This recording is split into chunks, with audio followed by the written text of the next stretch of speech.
Lots of different problems attack people daily, majority of which has an illusionary and exaggerated character. This happens because our brain regards each thing as a problem when it brings dissonance to our mental processes, and which is predetermined by the necessity of taking particular actions from our side.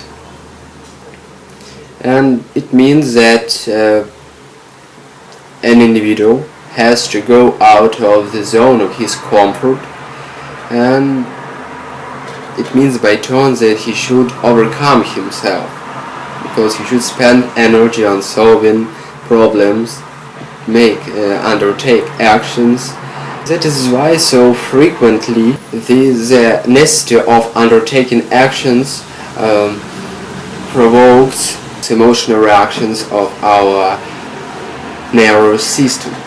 They are familiar to all of us, splashes of indignation followed with questions: why did it happen to me? When will this problem disappear from my life? Never. That is my answer. It's all about our attitude towards life. One group of human beings belongs to so-called problematic theory of existence. They try to find problems everywhere. Another group of populations belongs, including me, belongs to so-called natural theory of life, of existence. The main meaning of this theory consists in accepting the reality as it is, but regarding all different problems as natural processes of our imperfect world. But the thing which prevents people from exception, it is the illusion of control, because people think that it is possible to avoid problems because they are caused by removable factors such as relations with society, financial situation, etc. But so they focus on those factors on which they have a particular sphere of influence, but they lose sight of the fact that the nature itself didn't want to make us happy. I came to this conclusion after analyzing the features of life of our ancient ancestors. In those ancient times when our ancestors didn't have their clothes and they didn't have their houses, the nature has already sent them different ordeals. They were the danger from animal world, different cataclysms, change of climate, and lots of different problems connected with the nature, with climate, with different factors. It means that the brain of humans should work intensively. As a result, it provoked fastness and nervousness and distraction of attention because of constant switching between different troubles: where to find food, how to save your children, where to hide from danger. Of course, all of these factors have their influence on the construction of human beings. It goes without saying that all of these factors provoked unsatisfaction and nervousness. But here I must make a caveat that in those ancient times, humans were not the same with today's Homo sapiens, because they weren't too intelligent, they were dependent upon instincts and emotions. Instincts and emotions played a great role in life. For instance, the famous fight-or-flight response, which activates in dangerous life situations and which made human beings fight or undertake actions in order to overcome the danger was followed by specific emotional reactions. So it goes without saying that all of these features of our psyche were important in those ancient times. But what good for one epoch can be useless for another. The same fate concerned our emotions and instincts. The reason is that after many thousand years of evolution, the nature rewarded us with a very good instrument of happiness, called the mind.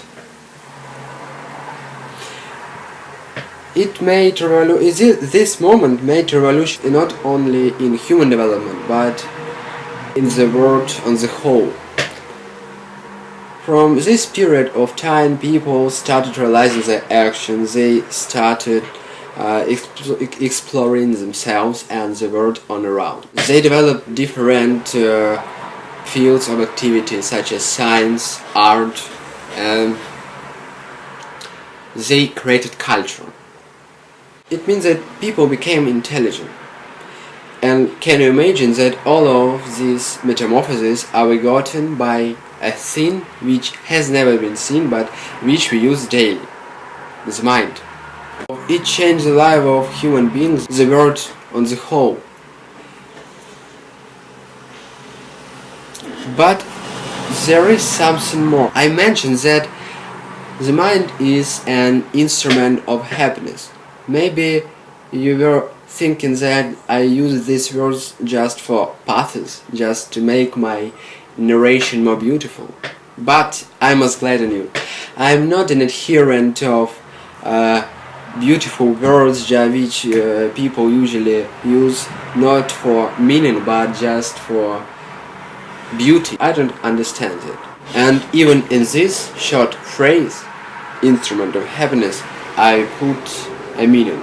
The trouble is the following.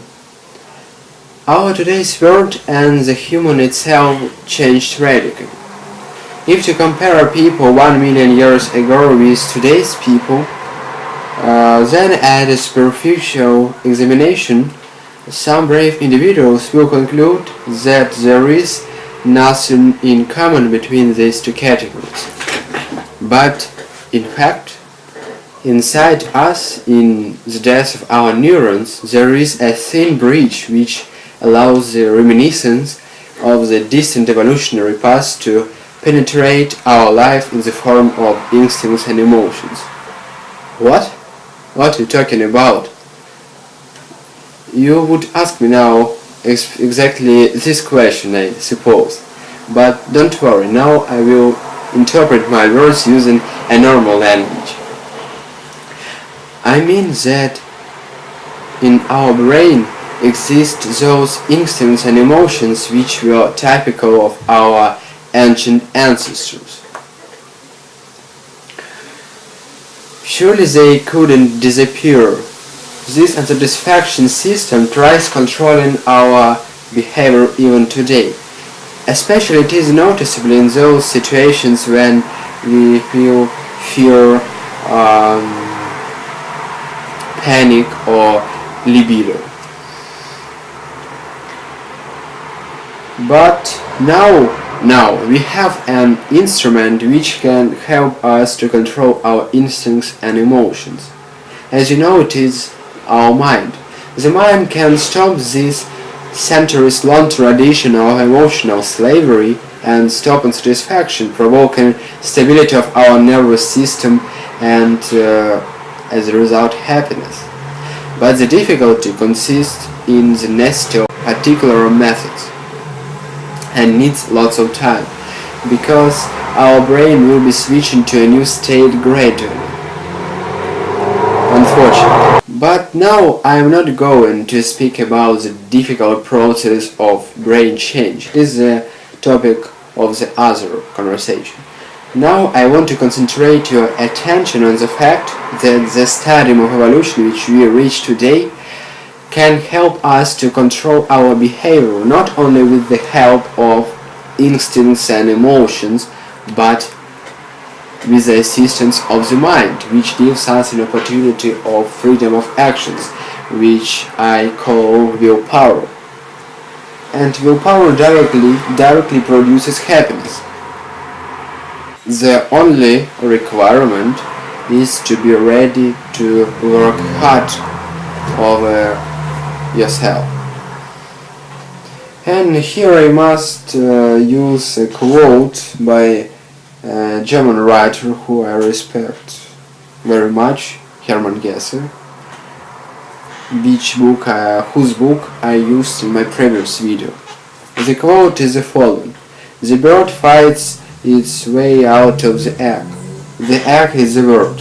Who would be born must first destroy the world." I understand that after my reasonings you have lots of different questions and you have lots of problems with organization of this information in your brain cells. That is why I want to make a conclusion. So, the ideas which you should pick up from my conversation.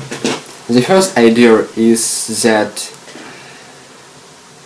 problems unfortunately will never disappear from your life. You should accept them, but be attentive. Exception doesn't mean inertness. You should accept the fact that the problems will never disappear from your life, but majority of them are possible to wade through. I only give you comprehension that problems that even our nature didn't want to make us happy and gives us lots of different problems like earthquakes, floods. So the problems are not begotten only by social factors. The second idea is that nature doesn't want to make us happy. Instincts and emotions provoked insatisfaction, and in those ancient times, if people wouldn't feel satisfaction, they wouldn't satisfy their natural needs, and as a result, they would die. That is why the evolution made people unsatisfied. The third idea is that the mind stays beyond instincts, beyond emotions. It gives us an opportunity of controlling, of overcoming unsatisfaction and our wishes. But the difficulty consists in realizing the difference between the mind and emotions. But this difference you will understand after lots of time of practice. But it is the topic of the other article. That's all for now. That's all what I wanted to share with you. Goodbye.